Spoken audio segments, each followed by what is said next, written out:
Hello, hello. Hello, testing. Hello, hello, testing. Yes.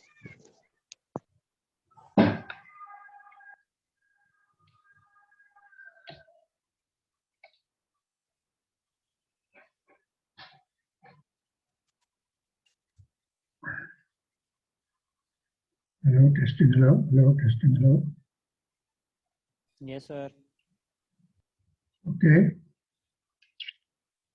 Yes, sir. It's okay.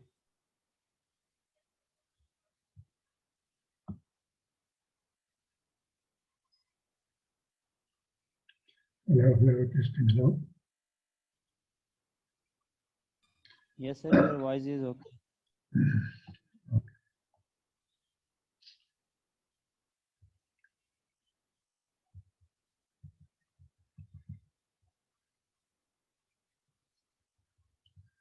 Bismillahirrahmanirrahim. Dear students. Okay, testing here. Hello, hello. Bismillahirrahmanirrahim. तो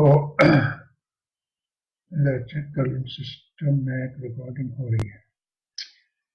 Yes.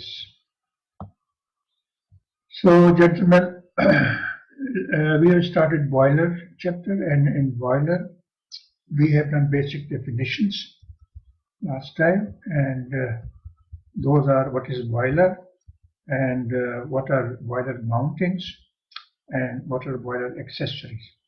Then we have defined equivalent evaporation from an 100 degree centigrade. From an 8 यहाँ जरूरी है क्योंकि पानी 100 पे boil 100 पे पहले गर्म होना चाहिए, 100 तक आना चाहिए, फिर मजीद हीट देने से उसको 100 पे बॉयल होना चाहिए.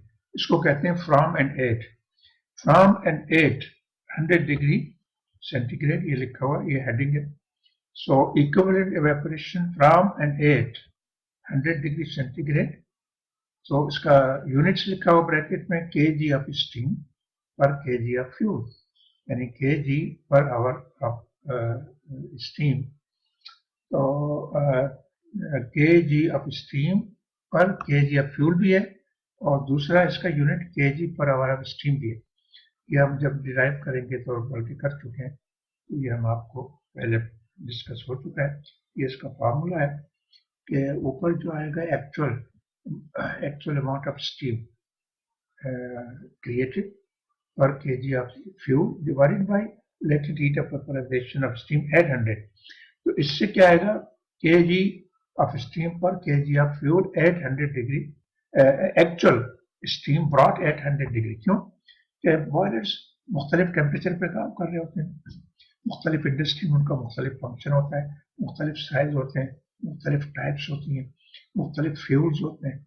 हर चीज मुख्तलिफ है, तो उसको कंपेयर कैसे करें? उसका ये तरीका है इक्विवेलेंट इवेपोरेशन, और ये उसका फार्मूला है.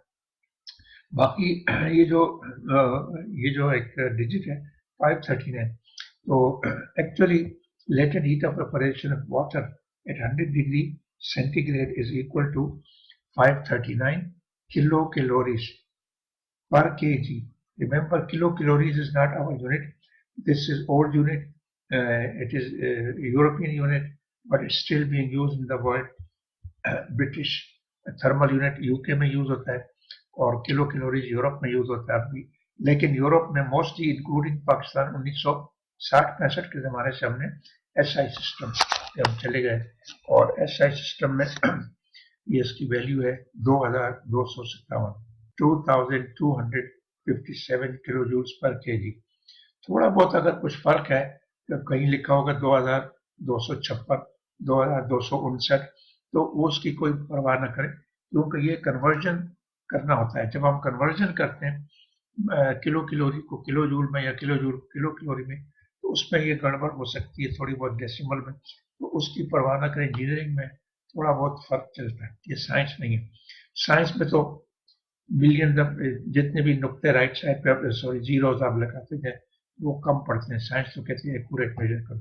आजकल नैनो टेक्नोलॉजी का जमाना है, यानी कि 1 मीटर का 10 लाख में हिस्से का भी 1,000वां हिस्सा उसको नैनो कहते हैं, जिस साइज में जिसको माइक्रोस्कोप भी नहीं देख सकता, जो जिसमें वायरस का जो साइज होता है वो नैनो में होता है, तो वो नैनो तक एक्यूरेसी साइंस मांगता है। तो इंजीनियरिंग में अब सवाल है कि मैं कहूँगा जी 1 मिलीमीटर का 1000वां हिस्सा, तो क्या आप उसको मेजर कर सकते हैं? कोई ऐसा टूल है फील्ड में जाके जी मुझे बताओ ये कमरे की लेंथ जो है ना कितने नैनोमीटर है या मिलीमीटर है, या तो यहाँ मोटा मोटा हिसाब करते हैं, राउंडिंग कर देते हैं। तो कैलकुलेशन में जब डेसिमल ज़्यादा से ज़्यादा 2 या 3 डेसिमल तक एक्यूरेसी काफ़ी होती है, और बाजू का 1 डेसिमल तक भी काफ़ी होती है, बाजू का 0 डेसिमल तक भी काफ़ी होती है। तो इसलिए ये फिगर 2257, 58, 59, 56 कोई भी हो, उससे फर्क नहीं पड़ता, और आप ये तीनों ये कोई भी नंबर याद कर लें, 2257 किलो जी पर केजी। अगर कहीं बुक में आप थोड़ा डिफरेंट देखें तो घबराने की जरूरत नहीं है। तो अब जो ये जो हीट लॉस पे हम बाद में आएंगे, मुख्तलिफ तरीकों से हीट लॉस होता है। अब क्या करते हैं, आप देखें तंदूर है आपके, आपने देखा होगा भट्टियां बनी होती हैं, ये नान बाई के पास, खास करके पठानों की नान बनाने का जो तंदूर होता है उसको भट्टी कहते हैं। तंदूर तो एक गोल सी वो मिट्टी का बना होता है, वो तो चपातियां उसमें वो जो है रोटियां लगा लेते हैं। लेकिन एक होती है हॉरिजॉन्टल, फर्श बना होता है और उसके नीचे आग जल रही होती है और ऊपर एक चिमनी यानी पाइप लगा होता है, उसमें से हीट खारिज हो जाती है। तो नीचे वो कचरा वगैरह जलाते हैं, कोयला, लकड़ी, कागज, जो मर्जी, और वो उसमें जला देते हैं, कचरा लाते हैं कहीं ना कहीं से फैक्ट्रियों से इधर उधर से, और वो जलाते हैं और ऊपर से जो है वो रोटी बनती है। क्योंकि वो जो स्लैब का फर्श है उसके नीचे आग जल रही है और वो आग का धुआं वहीं से बाहर से पाइप के जरिए खारिज हो जाता है। तो वो जो जहाँ आग जल रही होती है उसको हम फर्नेस कहते हैं। तो बॉयलर में यही चीज होती है, आप कोयला जलाएं, लकड़ी जलाएं, लेकिन यूजुअली हम कोयला जलाते हैं इंडस्ट्रियल बॉयलर्स में। ये जो नाई के यहाँ, ये नाई और हजाम के पास जो होता है बॉयलर, वो भी इसी तरह का है, लेकिन वो इंडस्ट्रियल नहीं, वो जरा छोटे पैमाने का इंडस्ट्रियल है। तो उसमें वो लोग कोयला भी जलाते हैं, गैस भी जलाते हैं, और जो मर्जी चलाए। तो लेकिन ये बड़े पैमाने पर जब इंडस्ट्री में होता है तो उसमें या तो कोल कोल फायर होता है जिसमें कोयला जलता है, या फिर गैस फायर होता है जिसमें हमारी नेचुरल गैस है वो जलती है, और या ऑयल फायर फर्नेस जलाते हैं, ऑयल फायर। तो वो फ्यूल जो है ना, actually fuel is the source of heat. तो मुसलसल कांस्टेंट टेम्परेचर पे हीट देनी होती है, उसके लिए फ्यूल का जलना जरूरी है। और फ्यूल जब जलता है तो उसको ऑक्सीजन की जरूरत होती है। ऑक्सीजन हम हवा से लेते हैं। तो फ्यूल और एयर मिक्स करके, चाहे आपका डीजल इंजन हो, चाहे बॉयलर की फर्नेस हो, चाहे आपके घर का चूल्हा हो, ऑक्सीजन के बगैर आग नहीं जलती। ऑक्सीजन जब कंज्यूम होती है, उसको फ्लेम दिखाया जाता है फ्यूल को, तो ऑक्सीजन के बगैर खाली फ्लेम से आग नहीं जलती। आप कितनी गर्म फ्लेम क्रिएट कर लें टॉर्च से या बर्नर से, आप ऑक्सीजन नहीं तो आग बुझ जाएगी। तो ऑक्सीजन इसलिए है कि ये एक केमिकल प्रोसेस है। फ्यूल होता है हाइड्रोकार्बन या कोल या कोयला, और उसको जब हम हीट पहुंचाते हैं तो वो कंबस्टिबल है, और वो जो उसका फार्मूला जो है, केमिकल फार्मूला, वो एक कंपाउंड है, वो ब्रेकअप हो गए। एटम्स ब्रेकअप नहीं होते, मॉलिक्यूल्स ब्रेकअप होते हैं। और जब एटम ब्रेक हो तो वो तो फिर एक प्रोसेस होगा, और वो न्यूक्लियर प्लांट में होता है। तो ये जो बाकी जितने भी बॉयलर्स हैं नॉन न्यूक्लियर, उसमें सिर्फ मॉलिक्यूल ब्रेकअप होता है, फ्यूल जलता है।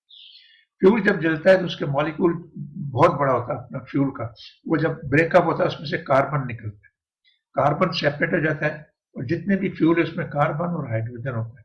कार्बन, हाइड्रोजन और कुछ इम्प्योरिटीज होती हैं सल्फर, ये उसको हम इग्नोर कर देते हैं। इसीलिए हम कार्बोहाइड्रेट कहते हैं जितने भी पेट्रोलियम प्रोडक्ट्स हैं, उसको गैसेज हैं और पेट्रोल है, डीजल है, ये सबको हम कार्बोहाइड्रेट कहते हैं। कार्बन और हाइड्रोजन से बनता है। जब ये कार्बन अलग हो जाता है, हाइड्रोजन अलग होती है हीट देने से, तो फिर उसको ऑक्सीजन के साथ मिलकर कार्बन कार्बन डाइऑक्साइड बनाता है, और हाइड्रोजन H2O यानी वाटर बनाती है। तो H2O is not required, we need only carbon dioxide. Carbon must be converted fully into carbon dioxide. जब जब कार्बन डाइऑक्साइड पूरे के पूरे कार्बन की बन जाए जो फ्यूल में है, और कोई भी एक एटम भी ना बचे जिसमें कार्बन मोनोऑक्साइड बने, उसको हम कहते हैं कंप्लीट कंबस्शन। तो कंप्लीट कंबस्शन में जो हीट खारिज होती है 1 kg फ्यूल से, उसको हम कहते हैं सीवी। सीवी का मतलब है कैलोरीफिक वैल्यू, कैलोरी जरा वो हीट कहते हैं यूरोपियन जमानों में, और कैलोरी यानी कि हीट वैल्यू, इसलिए हम इसको हीटिंग वैल्यू HV लिखते हैं। तो कैलोरिफिक वैल्यू और हीटिंग वैल्यू यहाँ हमने CV लिखा हुआ है। तो आप देख रहे हैं कि heat used in steam generation, कुछ हीट जो है ना ये फ्यूल की जितनी हीट जनरेट होती है उसको हम मास ऑफ फ्यूल MF यहाँ लिखा हो, MF से को हम CV से मल्टीप्लाई की, वो CV पर kg heat generated by combustion of fuel, 1 kg of fuel multiplied by kg of fuel, तो ये हो गया total heat generated in the fuel. तो अब वो टोटल हम आवर बेसिस पे करते हैं, कितना कितना मास, या तो टोटल मास दिया होता है या पर आवर दिया रेट दिया होता है। तो ओके जी इतने स्टीम कभी या टोटल मास नहीं देते, पर आवर कहते हैं कि ये बॉयलर जो है 1 घंटे में कितनी स्टीम बनाएगा। हम कहते हैं जी 1000 किलो बनाएगा, तो हम कहेंगे इस बॉयलर की कैपेसिटी जो है 1 टन है, तो 1 टन का बॉयलर है। 5000 किलो बनाएगा स्टीम, तो हम कहेंगे भी इसको ये 5 टन का जो है कैपेसिटी का जो है बॉयलर। तो ये आपके सामने फार्मूला है बॉयलर एफिशिएंसी का। एफिशिएंसी कहते हैं output divide by input. Output हमें क्या मिलता है, स्टीम मिलती है, तो ये तो उसमें जो हम इन टर्म्स ऑफ यानी कि न्यूमरेटर डिनोमिनेटर में जो यूनिट है सेम होने चाहिए, क्वांटिटी सेम होनी चाहिए, अलग अलग नहीं होनी चाहिए। घोड़े को गधे से आप डिवाइड नहीं कर सकते, तो ऊपर अगर घोड़ा है तो नीचे भी घोड़ा होगा, ऊपर अगर गधा है तो नीचे भी गधा होगा। तो heat use in steam generation divided by total heat, तो ऊपर भी हीट है नीचे भी हीट है, हीट डिवाइड बाई हीट, तो रेशो आएगी, डायमेंशनलेस रेशो मल्टीप्लाई बाई 100, वो परसेंटेज में उसकी एफिशिएंसी आएगी। तो heat use in steam generation, this is the output divided by heat available in the fuel given by the heat combustion. So this is the formula in front of you in terms of MH minus HW divided by MF CV. तो M ऊपर वाला जो M है वो steam का मास है, और पर डिवाइड कर दिया MF से, तो स्टीम जनरेटेड पर kg ऑफ फ्यूल, ये उसका वो है उसकी यूनिट।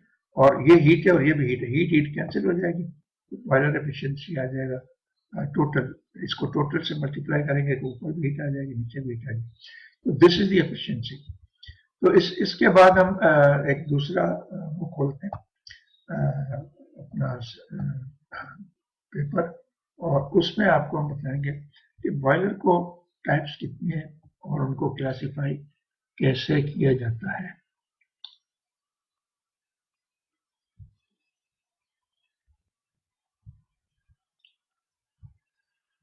ये आपके सामने जो पेपर है आप देख लें कि इसमें क्या है।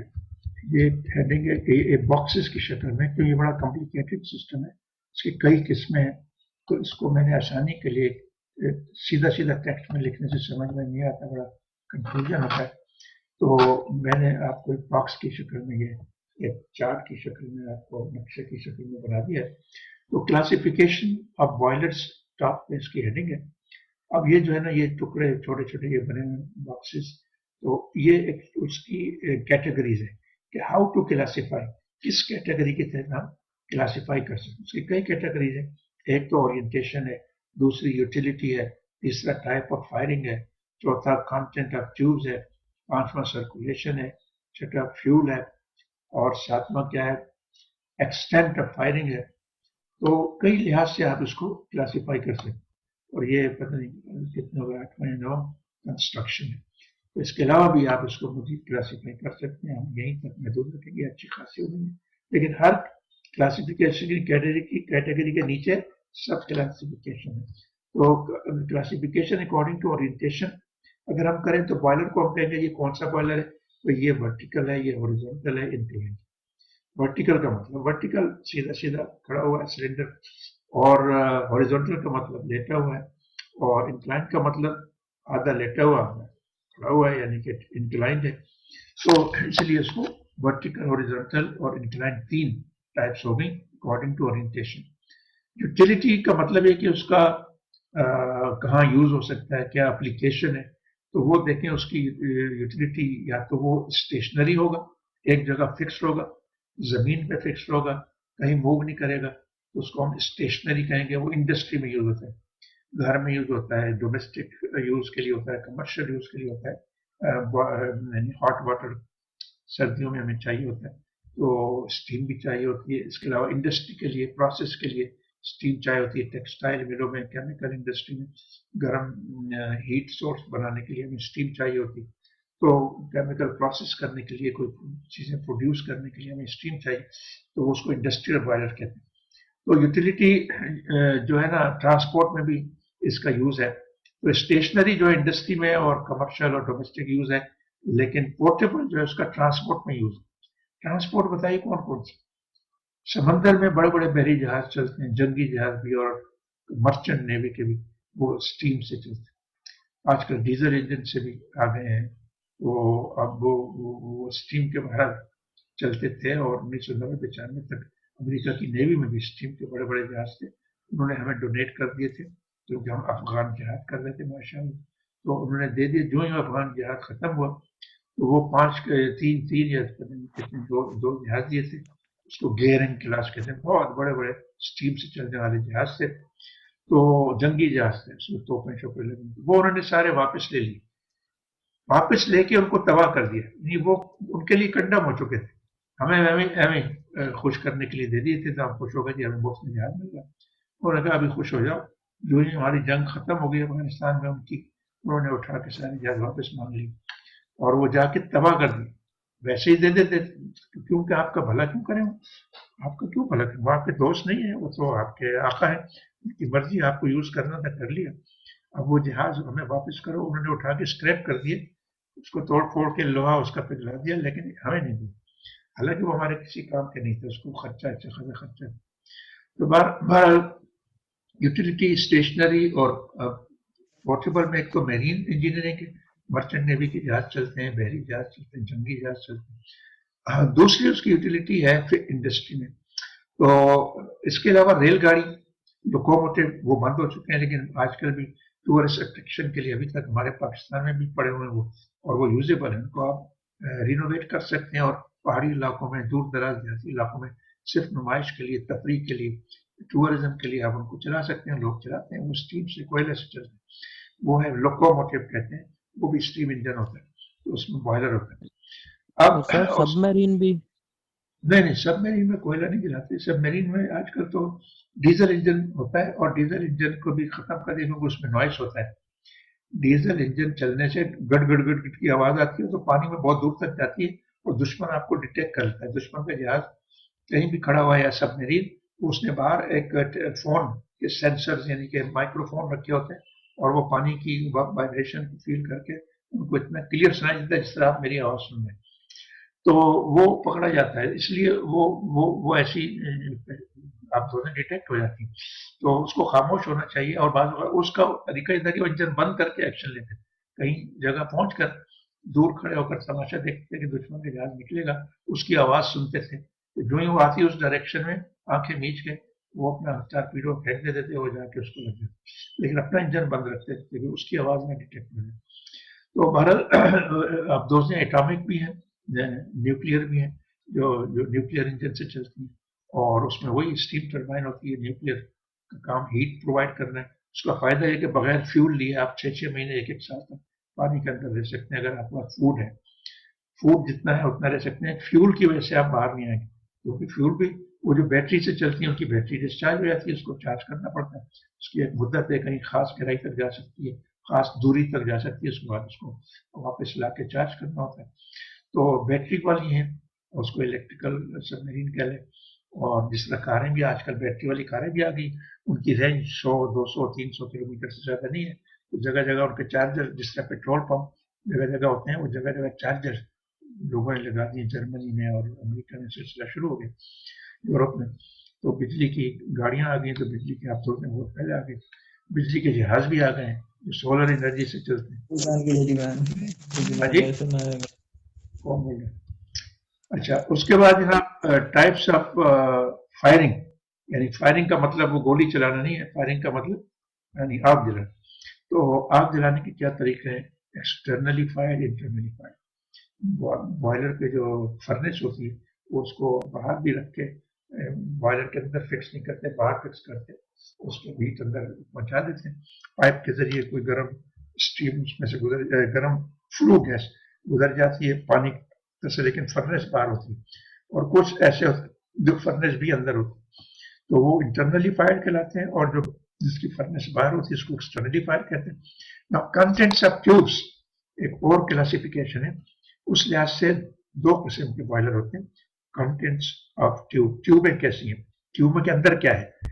ट्यूबों के अंदर अगर पानी हो तो उसको वाटर ट्यूब बॉयलर कहते हैं, और अगर ट्यूब के बाहर पानी हो और ट्यूब के अंदर यानी हॉट गैसेज हो, यानी फ्लू गैसेज, जो भट्टी का जो गर्म शोला जो है उससे गर्म गैसें बनती हैं, वो उसके ट्यूब के अंदर से गुजार दो और ट्यूबों को पानी में डुबो दो। शेल में पानी हो और ट्यूब के अंदर जो है ना आग हो, यानी गर्म गैस हो, तो इसको हम कहते हैं फायर ट्यूब, समझ गया। और वाटर ट्यूब उसको कहते हैं जिसमें पानी ट्यूब के अंदर हो लेकिन आग या गर्म गैस ट्यूबों के ऊपर से गुजर जाए और पानी ट्यूबों के अंदर गर्म हो, वो कहलाता है वाटर ट्यूब। तो सर परफॉर्मेंस के लिहाज से कौन सा अच्छा है, वाटर ट्यूब या फायर ट्यूब? इसके अपने अपने मेरिट डिमेरिट हैं, अब उस डिटेल में न जाए, पहले क्लासिफिकेशन समझिए, ठीक है। अच्छा, अब सर्कुलेशन के लिहाज से नेचुरल एक तरीका है, यानी कि सर्कुलेशन का क्या मतलब, पानी जो है ना, आप देखें हम घर में बर्तन में भी जब पानी उबालते हैं तो वो नीचे से ऊपर मूव करता है, गर्म पानी ऊपर आता है, ठंडा नीचे जाता है, ये नेचुरल फ्लो है, इसको नेचुरल कन्वेक्शन कहते हैं, इसको नेचुरल सर्कुलेशन कहते हैं। तो जो बॉयलर में पानी खुद ब खुद गर्म पानी गर्म हल्का होकर ऊपर जाता है, ठंडा पानी नीचे आता है, तो एक नेचुरल सर्कुलेशन बनती है, तो उसको हम कहते हैं नेचुरल सर्कुलेशन।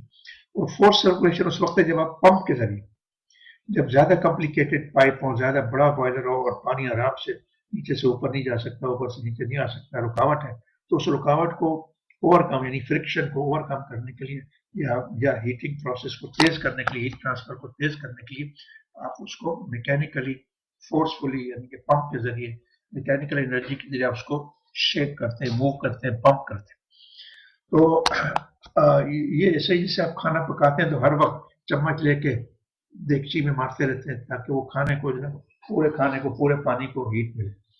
अच्छा, अब जो है फ्यूल के लिहाज से solid fuel, liquid fuel, gas fuel, ये तीन किस्म के बॉयलर होंगे। फ्यूल फ्यूल के आप देखें कितनी किस्में, डिपेंडिंग ऑन कैटेगरी आप मजीद उसको क्लासीफाई कर सकते। तो फ्यूल के लिहाज से आप क्लासीफाई करेंगे सॉलिड फ्यूल वाला बॉयलर, लिक्विड फ्यूल वाला बॉयलर और गैस फ्यूल वाला। सॉलिड फ्यूल तो आपको पता है क्या है, कोयला है, तो कोयले से चलने वाला। और लिक्विड फ्यूल आपको पता है क्या है, ऑयल है, ऑयल से चलने वाला। और गैस फ्यूल भी आपको पता है क्या है, नेचुरल गैस, सुई गैस या एलपीजी। एलपीजी तो लिक्विड है, और एलएनजी लिक्विफाइड नेचुरल गैस वो भी लिक्विड है। तो जो उसी को एलएनजी भी आप इंपोर्ट करके उसको गैस बनाते हैं, रीगैसिफिकेशन करते हैं। यही पोर्ट पे आकर टैंकर में लिक्विड आता है, लिक्विड को पोर्ट के ऊपर दूसरे टैंक में डाल के उसको हीट में जाके प्रेशर डाउन करके उसको जनाब गैस बनाते हैं, गैस को कंप्रेसर के लिए पंप करके घरों में पहुंचाते हैं, तो या फैक्ट्री में पहुंचाते हैं। तो ये गैस फ्यूल, लिक्विड फ्यूल या सॉलिड फ्यूल हो सकता है। नाउ एक्सटेंट ऑफ फायरिंग, एक और कैटेगरी इसके लिहाज से हम कहते हैं fire, unfired, supplementary fire. Fired boiler भी हो सकते हैं, यानी कि आप फ्यूल जलाते हैं, उसको कहते हैं फायर्ड बॉयलर। और अनफायर्ड बॉयलर वो है जिसमें आप फ्यूल जलाते ही नहीं है, आप किसी और तरीके से उसको हीट दे सकते हैं, जरूरी नहीं कि फ्यूल जलाए। मसलन कोई इंजन चल रहा है और उसका एग्जॉस्ट गैस है 300-400 डिग्री की, उसको पाइप के अंदर से गुजार के पानी के अंदर से गुजारे तो that is boiler without firing. तो अनफायर्ड बॉयलर भी हो सकता है। इसी तरह सोलर एनर्जी है, आप सोलर पैनल बाहर लगाएं, आप वो जो पैराबोलिक डिश होती है उसको कंसंट्रेट करें और डिश का जहाँ फोकल पॉइंट है तो सारी सूरज की किरणें उस सिलेंडर पे आप फोकल पॉइंट पे रखते हैं, तो वो अंदर जो पानी है उसमें फायर होना शुरू हो जाएगा। आपने फायर नहीं किया, आपने सिर्फ सूरज की शुआएं उसकी तरफ डाली, वो गर्म हो गया। जैसे आपकी ओवरहेड टैंक है उसमें आप फायर नहीं करते, आप गर्मी में हाथ लगाना मुश्किल होता है, पानी ऑलमोस्ट बॉयल करना शुरू हो जाता है हमारे मुल्क। तो वो है अनफायर्ड, सोलर एनर्जी से चलता है। अब सप्लीमेंट्री फायर जो है वो ये है कि आप मतलब जो अनफायर्ड भी है वो यानी कि अदर सोर्स ऑफ हीट है, मसलन गैस है, गर्म गैस है या सोलर एनर्जी है, तो अनफायर्ड भी है, लेकिन थोड़ा बहुत जब काम नहीं चलता, सोलर एनर्जी कम मिल रही है या ज़्यादा स्टीम चाहिए और एनर्जी इतनी काफ़ी नहीं है, बादल आ गए, तो आप दोनों को कंबाइन करके चला सकते हैं, फ्यूल भी जलाएं और बाकी अनफायर्ड मीन्स यानी कि कोई हॉट गैस कहीं से एग्जॉस्ट इंजन, डीजल इंजन से खारिज हो रही है, उसको भी यूज कर सकते हैं, तो वो कहलाएगा सप्लीमेंट्री।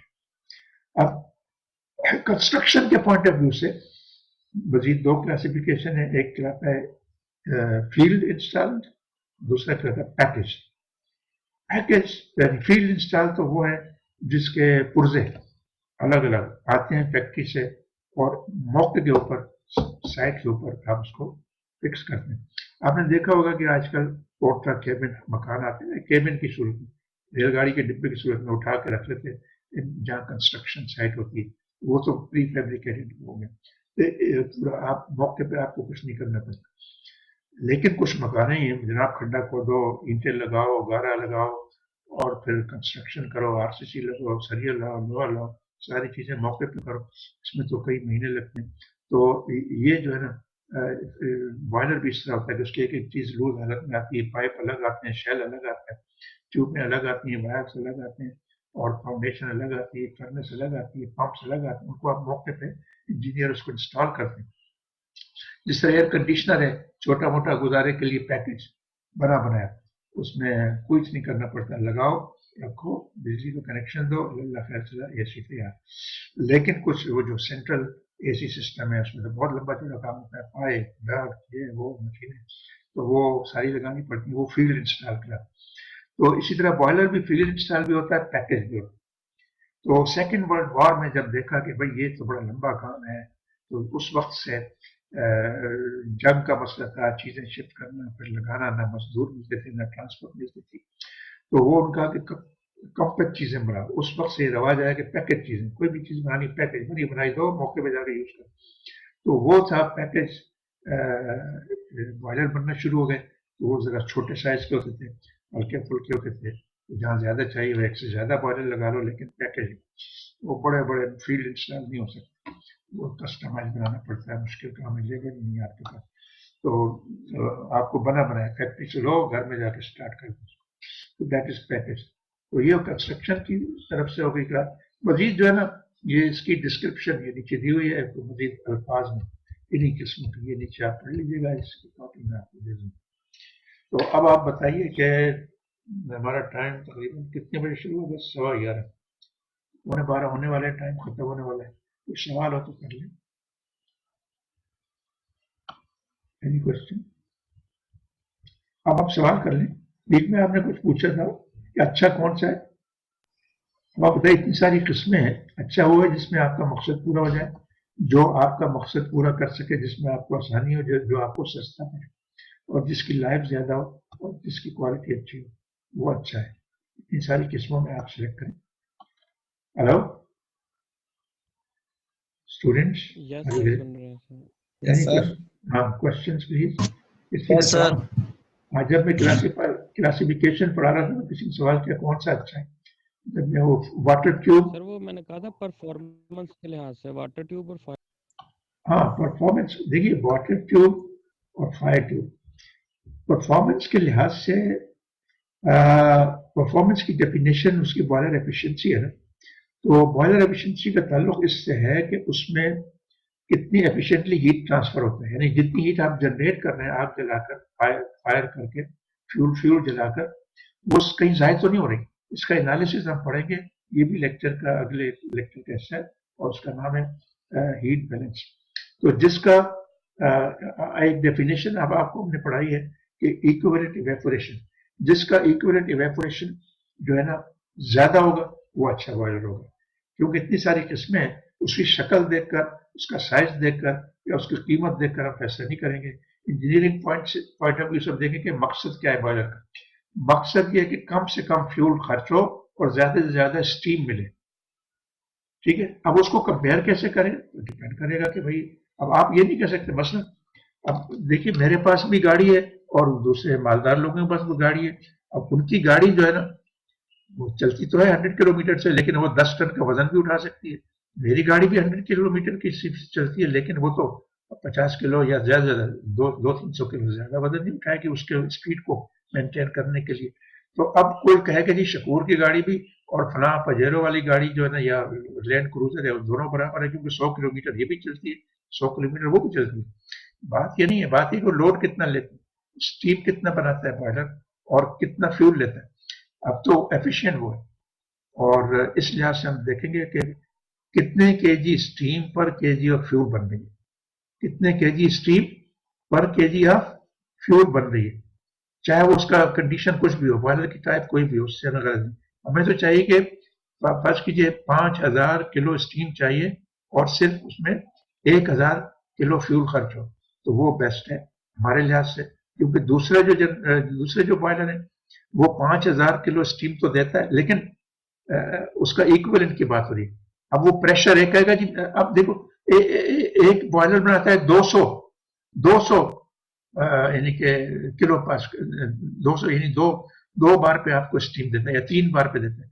दूसरा बॉयलर सिर्फ 1 बार पे देता है, तो 1 बार वाला बॉयलर अच्छा है या 2 या 3 बार पे स्टीम देने वाला? ये इनको कंपेयर तो नहीं कर सकते हम। वो कहता है जी वो जो 3 बार पे स्टीम आपको दे रहा है वो आपको 500 किलो 1 घंटे में स्टीम बना के दे रहा है, जबकि जो जो 1 बार वाला बॉयलर है वो आपको 2000 किलो की स्टीम दे रहा है। तो आप कहेंगे 2000 किलो स्टीम वाला अच्छा है? नहीं, क्योंकि उसका 1 बार प्रेशर यानी 100 किलो पास करे, दूसरे का 3 बार प्रेशर है, 3 गुना ज्यादा पावरफुल स्टीम आपको देगा, ज्यादा प्रेशर वाली। तो ये डिपेंड करता है, इसलिए उसको हम लाते हैं ईई यानी इक्विवेलेंट इवेपोरेटर की जद में। तो इन दोनों को हम जब कंपेयर करेंगे इस फार्मूले से, ईई निकालेंगे, तो उसमें से जिसका ईई ज्यादा हो गया यानी इक्विवेलेंट इवेपोरेशन, उसको हम कहेंगे ये एफिशिएंट। दूसरा यानी कि ये ज्यादा इफेक्टिव है। एफिशिएंसी ये है कि हमारा output divide by input, maximum output होना चाहिए पर केजी ऑफ फ्यूल, बस ये है। तो आप कंपेयर करें सारे बॉयलर और देखेंगे कि पर केजी ऑफ फ्यूल कितना, लेकिन उसके वो प्रेशर टेम्परेचर बराबर होने चाहिए।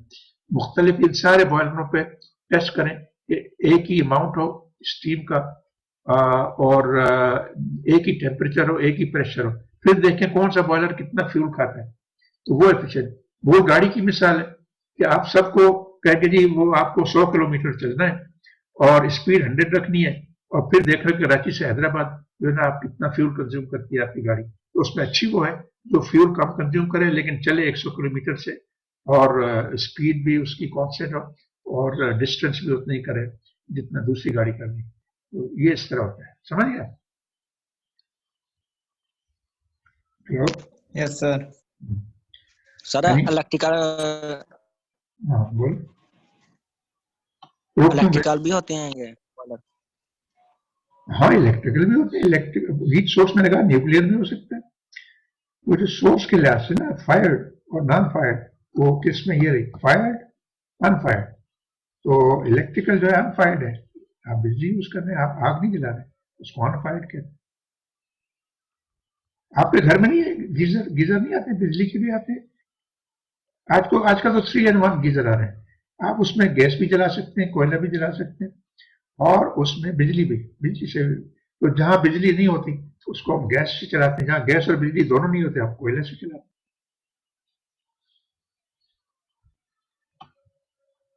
हेलो? ठीक है सर। ओके, फिर यहाँ बंद करते हैं इसको, जुम्मे का भी वक्त है, आप बुलाइए। Thank you very much.